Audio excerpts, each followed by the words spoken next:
Body dysmorphia is a mental health condition where a person spends a lot of time worrying about flaws in their appearance.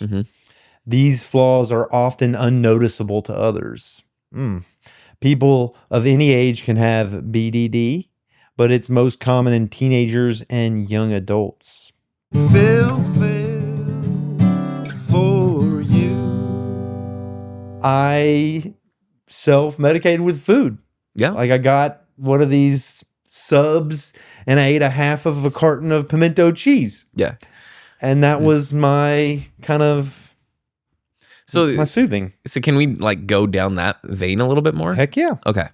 Because I just had a conversation yesterday about eating disorders, and it was very nice because this particular person was having some very, like, we were having a great conversation about this, and she was kind of sharing that from her perspective, eating disorders, body dysmorphia, a lot of these issues that men eat self-medicating via food, while very prevalent, isn't discussed. And it isn't discussed. Yeah. No. It's just kind of like, oh, you're a man, suck it up. And we can. But I'm always kind of interested to talk about that. I have body dysmorphia. You do? I struggle with my eating. That's why I don't typically eat in front of other people. Let's definitely talk about that. So when I did the talk with the cycling guys, body dysmorphia was a big topic that we discussed. Yeah. It was really important to a couple of the guys, and I think all of them. So you don't eat in front of people.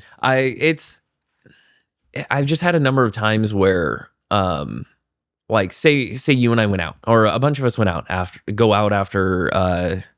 workout. Yeah. Like I noticed this when we had the Christmas party. We went to Brutorium. And I ordered food, and I got super stressed out to eat in front of everybody. Really? Yeah. And it was like, it was like I could feel myself getting this visceral reaction. You got a pizza, didn't you? I did. And I was like, oh yeah, it's super greasy. I'll just eat it at home. Yeah, you did say that. Yeah. And so I just went through this whole, like, I could feel my whole body just reporting. Why? What is it? It's so some of it comes from I've had experiences of going out with friends, and it's like, okay, well, I obviously lift and I look a certain way. They have expectations for how I treat my body, and they're seeing me eat worse than them.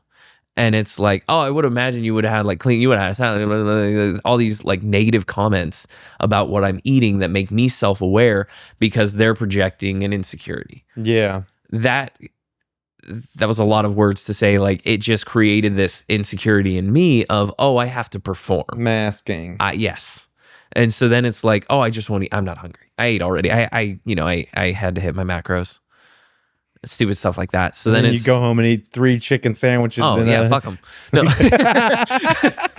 10 chicken piece nuggets. And, so, it's, it was just this kind of thing that developed over time of, I have these negative images of myself. I don't typically go around with my shirt off. My Instagram, you'll find some photos of me where I have my shirt off, but it's very uncommon. Yeah.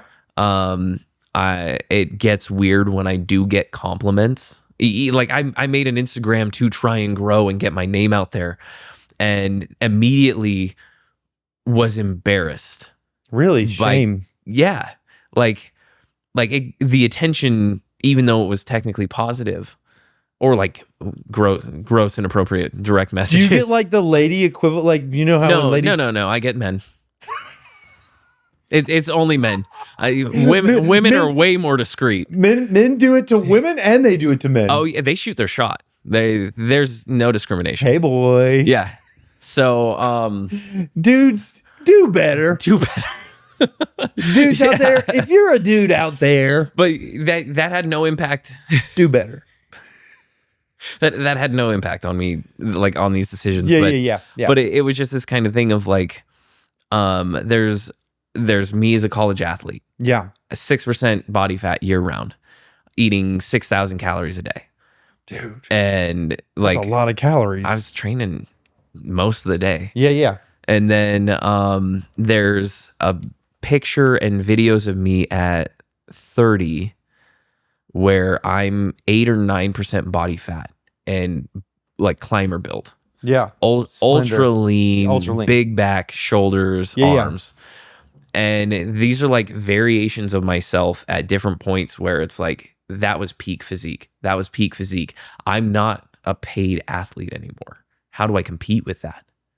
I can't do it. Well, you don't have to. That's the work I've had to do. I don't have to do that anymore. Yeah. I love how strong you put your body in the place it needed to be, presumably to exceed in that functionally perform. Yes. But it gave me, it broke my brain. Because you were constantly controlling your body or something? I think some of there is that level of like, I did it before I could do it again. It's much harder at 39 than it is at, 20. And tell me about it at 48, bro. Yeah, I'm sure. Ugh. And then it's, I remember when, like, someone telling me, like reminding me of my glory days. I'm like, why are you doing that?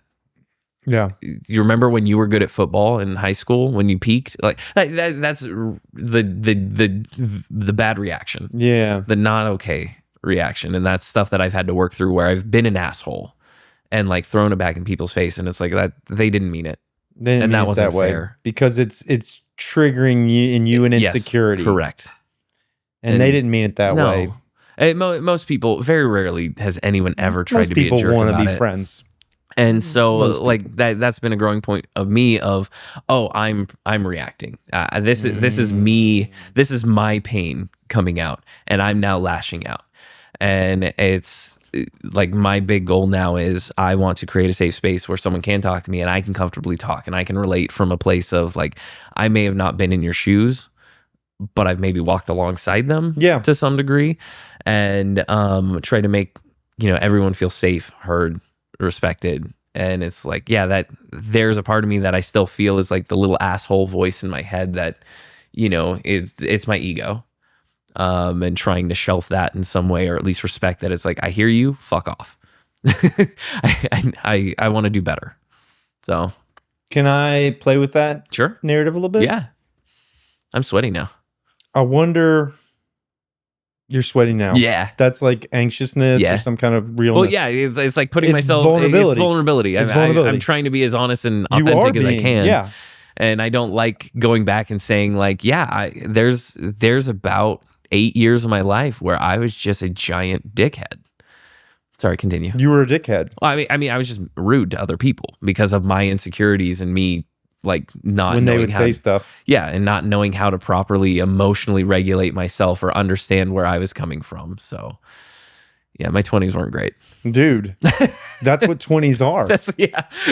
You're like, that's the shirt, right? Yeah. My 20s weren't great, right? Yeah. I mean, like, we're trying to figure this out, and most of us probably don't figure it out until you're lucky if you figure it out when you're 30. Yeah.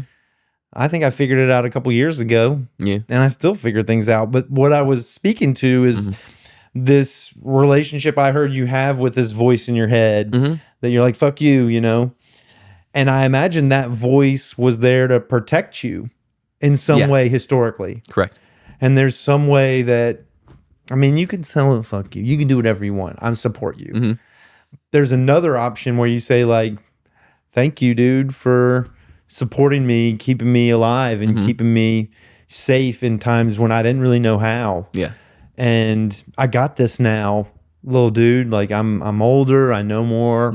I love you, It served its purpose. Because it's kind of a part of you. Yeah. That you could fold in, or you could kind of, I don't know. No, it's a nice hashtag men's work. Well, no, that is a nice direction to take it, because it is a part of me, and there's different variations of myself. Yeah, like I describe it as not the scene. Oh, what's that movie called?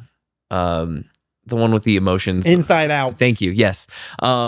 It's like you've got a different persona of you at each console. Yeah. And they all come up for different reasons. It's like they're all my voice, but a lot of them aren't my words like given to me.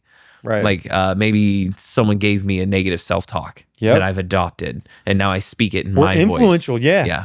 We have the echoes of the people that we observed or influenced us, and they rattle around in there, and it's kind of it's my job as an adult or as someone that's aware and awake, present, to prune Yeah. Or to at least be a DJ and turn the volume down on some and turn the volume up on others. Mm-hmm.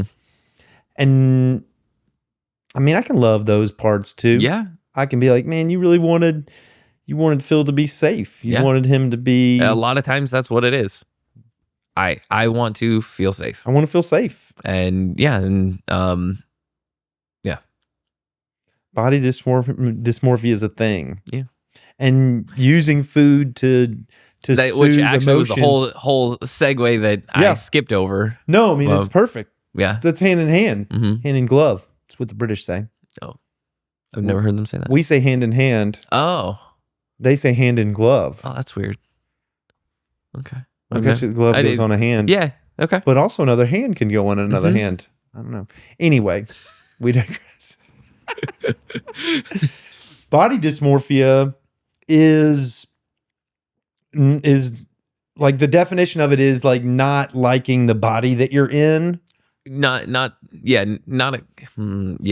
gonna look it up, but you tell me what you think. It feels like not accepting the truth of your body, like what I would see in the mirror.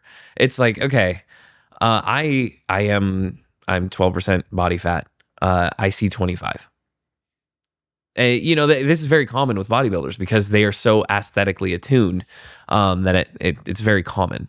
It happens with a lot of athletes as well because you have to know your body inside and out, and so you're very aware of like, oh, I put on 2 pounds this weekend, even though it's likely bloat, water, salt, things like that. Yeah, and it's interesting how negative people will react if you are if you are above average fitness, if you are well physiqued.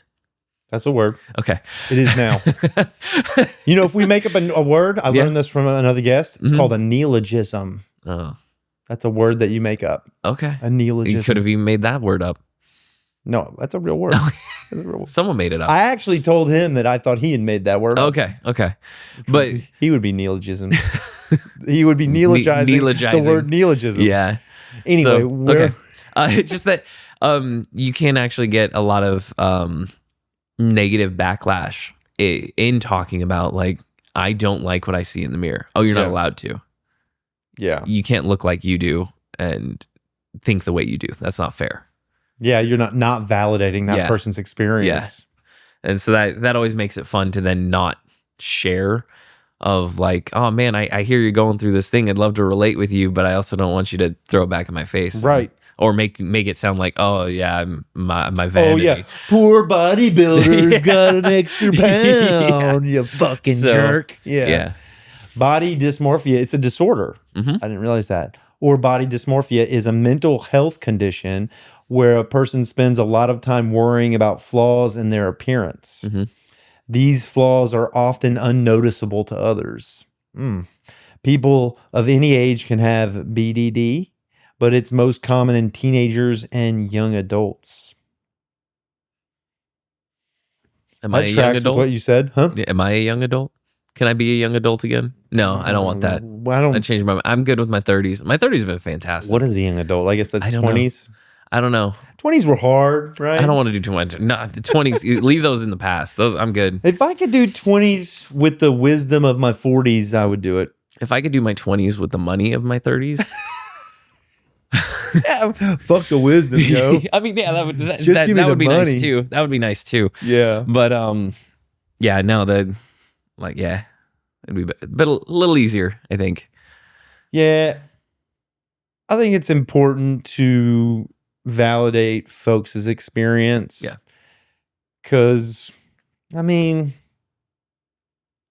what's that like to say, like, oh man, I'm really feeling bad about my body. I've been ruminating about some of the metrics. And for someone to say like, oh dude, you're crazy. You look great. I'd kill to look like you. Yeah. It's like, well, didn't you just hear that I'm having like a mental health kind of challenge around something, and everything's relative. Yeah, sure. For you, fatso. I'm just kidding. We don't use that word. That was a joke. They used to have fat boys. Remember the fat boys? No. It's before your time. Yeah, we don't use fatso. But for you, yeah, I would kill to have that body, but we're all it's all relative to everybody. Yeah. Fatso is a harsh word, huh? Yeah. Yeah. Yeah. It's My not very bad, nice. dude. I was No, it's just okay. trying to goof around. You didn't hurt my feelings. I know, but I don't want to hurt anybody's feelings Yeah. out there either. Yeah. I think fatso is not good. Yeah. We shouldn't body shame. Mhm. We shouldn't body shame. Yeah. It's all relative. But men at a young age are told to disregard their feelings. Yep. You know, suck it up. Yeah. Oh, Don't be sad. Like, you can't be sad. You can't the only emotion you're allowed to feel is anger. anger. Yeah. Yeah, and that one, let's have it. Yeah. Right? Yeah. Give me the anger. So when it comes to challenging emotions around food or your body, ugh. Yeah. I think those things are changing. I think it is too.